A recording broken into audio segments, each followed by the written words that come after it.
Hello student, आप सभी का ईआरडी के स्टडी टाइम्स में स्वागत है। इस वीडियो में हम बात करेंगे नवपाषाण काल के बारे में।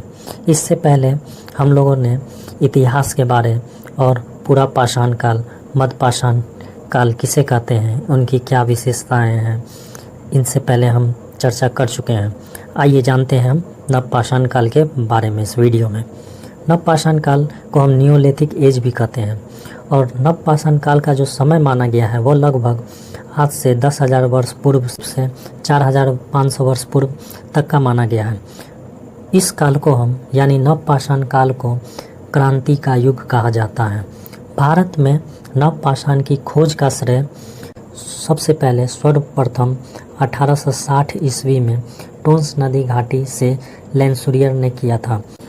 नवपाषाण काल में मनुष्य एक खाद्य संग्राहक युग से खाद्य उत्पादक युग में प्रवेश कर चुके थे और नवपाषाण काल में विभिन्न विशेष परिवर्तन हुए, जैसे कि मानव ने आग का उपयोग करना सीख लिया। इस युग में पूरा पाषाण काल में आग की खोज हुई, लेकिन उस समय मनुष्य आग का उपयोग नहीं करना जानते थे और नवपाषाण काल में लोग आग का उपयोग करना सीख गए। अब यह नवपाषाण काल में वह एक अस्थायी रूप में मनुष्य रहने लगे। मेहरगढ़ बलूचिस्तान के पहली बार कृषि के साक्ष्य प्राप्त हुए हैं और सर्वप्रथम उपजाने वाली फसल गेहूं और जौ थी। मेहरगढ़ के साक्ष्य लगभग 7000 ईसा पूर्व के हैं। मेहरगढ़ को बलूचिस्तान में अनाज की टोकरी कहा जाता है।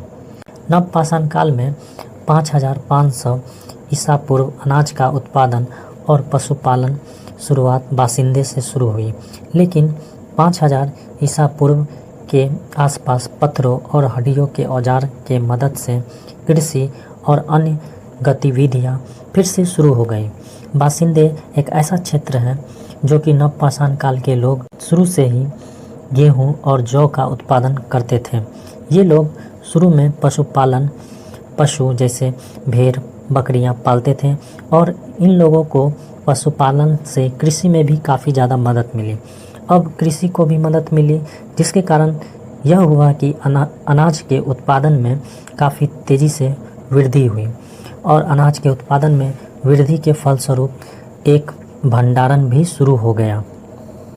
नवपाषाण काल में जो अनाज के भंडारण होते थे वह घर के मिट्टी के ईंटों के बने हुए होते थे, जिनका उपयोग घरों को बनाने में भी किया जाता था।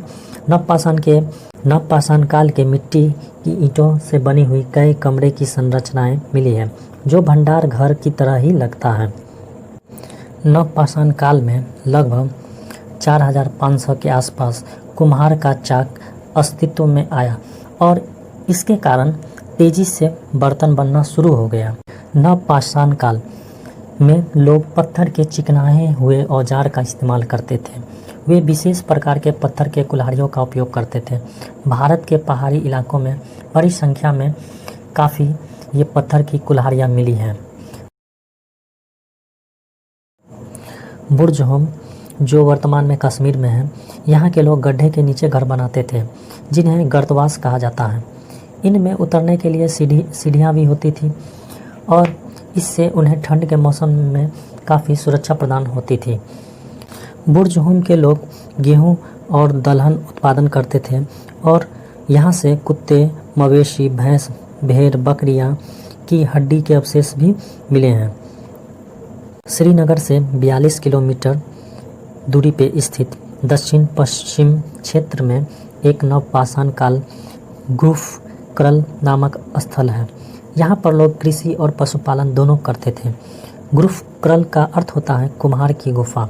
इस स्थान पे लोग कृषि और पशुपालन दोनों करते थे और ऐसा भी माना गया है कि कश्मीर में नवपाषाण काल के जो लोग थे पत्थर के चिकनाए औजार के अलावा हड्डी से बने हुए उपकरण का इस्तेमाल करते थे और हड्डियों का हथियार का भी उपयोग करते थे। भारत में हड्डियों के काफ़ी ज़्यादा मात्रा में औजार प्राप्त हुए हैं और एकमात्र स्थल है बिहार का चिराद, जो गंगा के उत्तरी हिस्से में पटना से 40 किलोमीटर पश्चिम में स्थित है।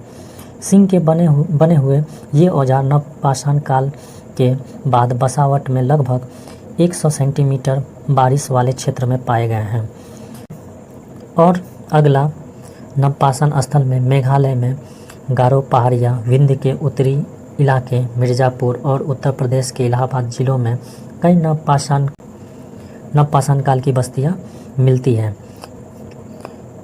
कैमूर पहाड़ी इलाके के रोहतास जिले में सुनेवार स्थल और बोधगया मंदिर के करीब ताराडीह स्थल नवपाषाण काल के स्थल माना गया है। आगे जानते हैं दक्षिण भारत में प्रमुख नवपाषाण के कुछ स्थल के बारे में। साउथ इंडिया में दक्षिण भारत में पत्थरों के सुलभता के कारण आंध्र प्रदेश, कर्नाटक और तमिलनाडु में लगभग 850 से अधिक नवपाषाण काल के बस्तियां के हिस्सा पाए गए हैं। उत्खनन के बाद कर्नाटक में मस्की, ब्रह्मगिरी, हल्लूर, कोडेकल, संगानाकल्लू, पिकलीहल और तक्कलकोटा में नवपाषाण काल के साक्ष्य प्राप्त हुए हैं। तमिलनाडु में पय्यमपल्ली, आंध्र प्रदेश में उतनूर नवपाषाण काल के प्रमुख स्थल हैं। इस वीडियो में बस इतना ही, फिर मिलेंगे अगले वीडियो में। Thank you for watching ERDK study times.